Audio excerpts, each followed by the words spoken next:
Hello friends, আমি প্রীতি আবার একটা ভিডিও নিয়ে চলে এসেছি। তো সকালে আমি ব্রেকফাস্ট করছিলাম, আর ব্রেকফাস্টটা করেছি ব্রেড টোস্ট করেছি, যেটা আমি খুব কম তেলেই করেছি। আর তারপরে একটা পাউরুটি ছিল গোল, যেটা আমি পিনাট বাটার দিয়ে হাফ হাফ করেছি, ওটা খেয়েছি। আর একটা কলা একটু কেচাপ দিয়ে সকালে ব্রেকফাস্টটা সেরে নিয়েছি। আর তারপরে বর গেছিলো বাজার থেকে অনেক কিছুই নিয়ে এসছে, অনেক রকমের সবজি, মাছ, মাংস সবই এনেছে। সবজির মধ্যে এইসব ডাঁটা এনেছে। তারপরে আমি হাতে ধরে ধরে করছি, তো মানে একবার এদিক ওদিক হচ্ছে, স্ট্যান্ড নেই যেহেতু।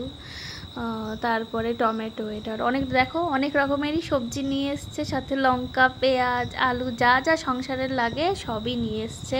দেখো, সবজি খেতে আমরা কিন্তু দুজনেই খুব ভালোবাসি। তো আমাদের মতো তোমরাও কে কে ভালোবাসো অবশ্যই নিচে কমেন্ট করে জানিও। দেখো, সবজির মধ্যে বিট, গাজর, শসা, পেঁয়াজ, কুমড়ো সবই নিয়ে এসছে একটু অল্প অল্প করে। তো অল্প অল্প আনতেও বেশ অনেক হয়ে গেছে।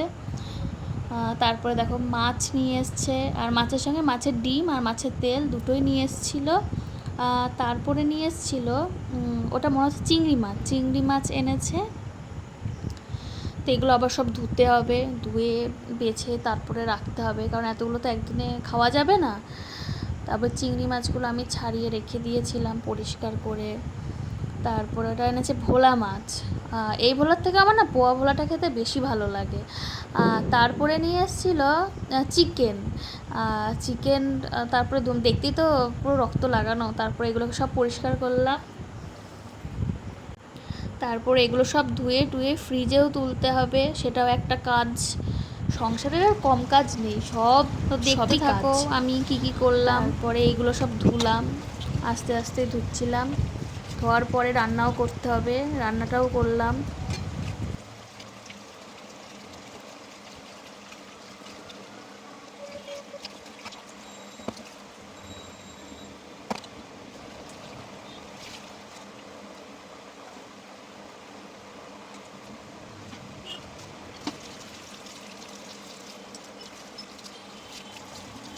তো সব ধুয়ে আমি হাত ধুয়ে নিলাম, আর তারপরে চিকেনটা রান্না করব। আর চিকেনটা রান্না করার আগে ভালো করে ম্যারিনেট করে নিয়ে আমি রান্নাটা করি। কোনো সময় একসাথে ম্যারিনেট করেও রান্না করি, আবার কোনো সময় মশলা কষিয়েও আমি রান্না করি, বা কোনো সময় আছে আমি চিকেনটাকে ভেজে নিয়েও রান্না করি। যেটাই করি ভালোই টেস্ট হয়, খারাপ হয় না। আজকে কিন্তু আমি এভাবেই রান্না করছি, ম্যারিনেট করে তারপরে মশলাটা কষিয়ে চিকেনটা রান্না করব। তো চলো তোমাদের সঙ্গে রান্নাটা শেয়ার করি।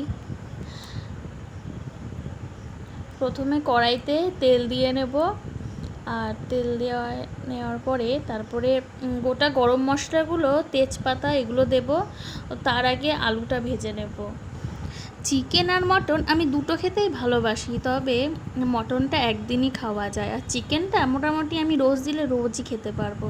তো তোমরাও কি আমার মতো এরকম কেউ আছো?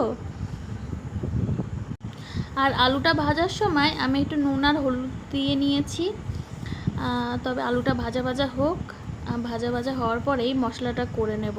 আর মশলায় আমি পেঁয়াজ, রসুন, আদা, জিরে, শুকনো লঙ্কাটা বেশি খাওয়া হয় না, কারণ বর পছন্দ করে না।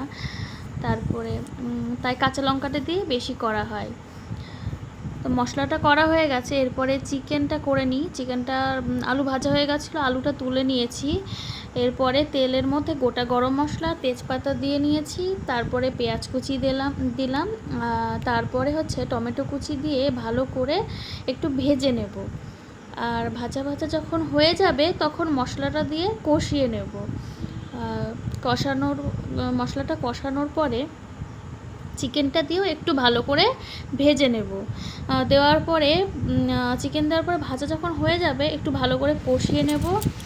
একটু ঢেকে ঢেকে আমি কষাই, বেশ ফ্লেভারটা ভালো আসে, মাংসটাও তাড়াতাড়ি নরম হয়ে যায়। তো দেখো, আমার চিকেনটা হাফ কষা কষা মতো হয়ে গেছে। তো এর মধ্যে আমি গরম জল দেব।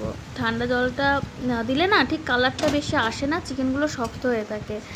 তাই জন্য আমি কি করি, গরম জল দিই। গরম জলটা যদি না দিই না তাহলে কেমন যেন চিবড়া চিবড়া টাইপের হয়ে যায়, খেতে ঠিক ভালো লাগে না, আর মশলাটাও ঠিকমতো যায় না ভিতরে। আর করব আমি আলু, তারপরে উচ্ছে দিয়ে, কুমড়ো দিয়ে, পেঁয়াজ দিয়ে, টমেটো দিয়ে একটা ভাজা করব, যেটা আমি এটা প্রথমেই করলাম কিন্তু খেতে খুব ভালো হয়েছে। আমি উচ্ছে দিয়ে আলু দিয়ে খেয়েছি কিন্তু কুমড়ো দিয়ে খাইনি, তবে ভালোই হয়েছে। একটু কালো জিরে ফোড়ন আর কাঁচা লঙ্কা দিয়েছিলাম, ব্যাস ফোড়ন দিয়েছি, আর তারপরে এটাকে একটু ভেজে ভেজে নিয়েছি ভালো করে। আর নুন হলুদ একটু মিষ্টি তো দিতেই হবে লাস্টে। তো এইটা করে নিলাম। তারপরে দুপুরের কাজগুলো সব গুছিয়ে গেছে নিয়েছিলাম। আর তারপরে একটু সুজি ছিল কাল আগের দিনের রাত্রের, তো সেই সুজিটা একটু খেলাম। দেখো আমার চিকেনটা রেডি, আমি স্যালাডও কেটে নিয়েছি। এবার স্নান টান করে এসে তারপরে দুজন মিলে খেতে বসেছিলাম। তো যা খাওয়া দাওয়া করে নিই, তোমাদের সঙ্গে আবার লাঞ্চ করার পরেই দেখা হবে। তো তোমরা ভিডিওটা দেখতে থাকো, আর ভালো লাগলে অবশ্যই কমেন্ট করো, তাহলে তো ভালো লাগবে না, ভিডিও দিতে উৎসাহ বাড়ে।